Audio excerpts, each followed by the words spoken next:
Assalamualaikum warahmatullahi wabarakatuh. Oke, kita masih membahas himpunan dan pencacahan. Sekarang kita mulai dengan subbab yang kedua, yaitu banyaknya anggota dalam himpunan ya. Oke, apa itu gitu ya? Pencacahan kombinatorika. Nah, solusi dari beberapa permasalahan dalam matematika menuntut untuk menemukan banyaknya anggota dalam suatu himpunan. Ya, jadi kita harus tahu ada berapa banyak anggota dalam suatu himpunan. Ini biasanya bisa kita gunakan untuk memecahkan suatu masalah gitu ya. Nah, permasalahan seperti itu disebut sebagai masalah pencacahan dan bidang yang mempelajarinya dikenal sebagai kombinatorika.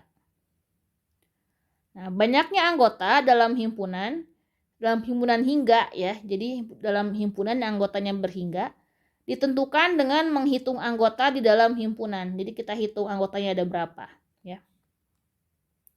Jika A adalah suatu himpunan, maka notasi dari banyaknya anggota di A kita tuliskan seperti itu ya, N dalam kurung A. Itu artinya adalah banyaknya anggota di A gitu ya. Nah, sebagai contoh misalkan di sini kita punya himpunan A yaitu adalah ACD, himpunan B adalah BEFT, maka NA itu adalah banyaknya himpunan A, banyaknya anggota dalam himpunan A ada 3 ya. Dan banyaknya anggota dalam himpunan B yaitu NB adalah 4. Sehingga di sini kita punya NA plus NB sama dengan 7 ya. Nah, sekarang kalau kita gabungkan A dan B, kita punya himpunan ABC, DEFT. Dan banyaknya anggota ada 7. Bisa kita lihat di situ ya. Nah, di sini kita punya A dan B-nya kan tidak beririsan ya.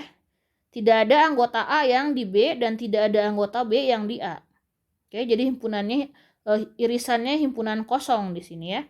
Jadi di sini kita punya A iris B adalah himpunan kosong. Kalau seperti itu kasusnya, maka kita punya banyaknya anggota A gabung B itu sama saja dengan kita jumlahkan banyaknya anggota A ditambah banyaknya anggota B. Itu kalau kasus A iris B-nya himpunan kosong ya. Jadi A dan B tidak beririsan. Kalau secara umum gitu ya, A dan B-nya bisa saja beririsan, maka kita akan punya seperti ini ya. Jadi banyaknya himpunan dalam A gabung B ini akan sama dengan banyaknya anggota himpunan A ditambah banyaknya anggota himpunan B dikurangi banyaknya anggota A iris B. Kenapa demikian? Karena waktu kita menjumlahkan NA dan NB gitu ya, anggota irisannya itu terhitung 2 kali.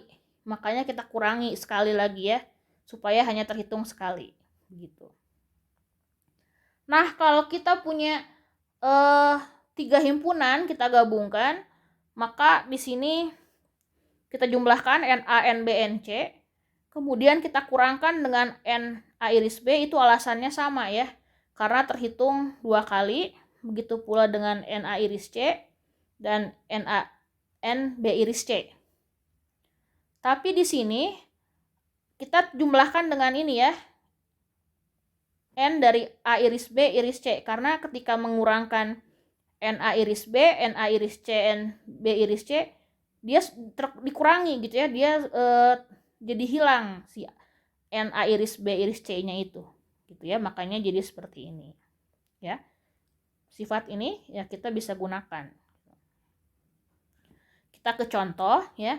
Sebuah survei dilakukan terhadap 100 orang peminum kopi. Jadi peminum kopi ini kita survei ya 100 orang, kemudian ternyata 70 orang menambahkan gula dalam kopinya ya. 60 orang menambahkan krim dan 50 orang menambahkan gula dan krim sekaligus ke dalam kopinya ya. Nah, pertanyaannya berapa banyak peminum kopi yang menambahkan gula atau krim? Ya, begitu. Nah, kita misalkan seperti ini ya himpunannya. U adalah peminum kopi yang mengikuti survei. Ya.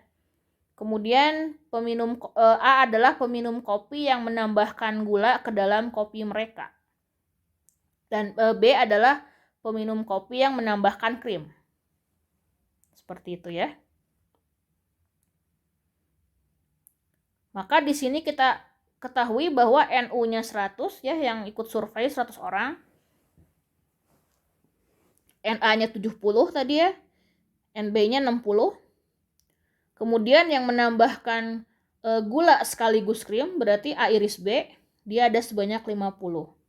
Pertanyaannya, yang yang menambahkan gula atau krim atau ya. Nah, di sini berarti N A gabung B yang ditanyakan. Masukkan rumusnya yang tadi. Jadi kita punya di situ sebanyak 80 orang dia menambahkan gula atau krim ya ke dalam kopinya. Seperti itu. Oke. Nah, ini latihan, silahkan dicoba ya. Oke. Itulah akhir dari subbab 6.2. Terima kasih banyak. Wassalamualaikum warahmatullahi wabarakatuh.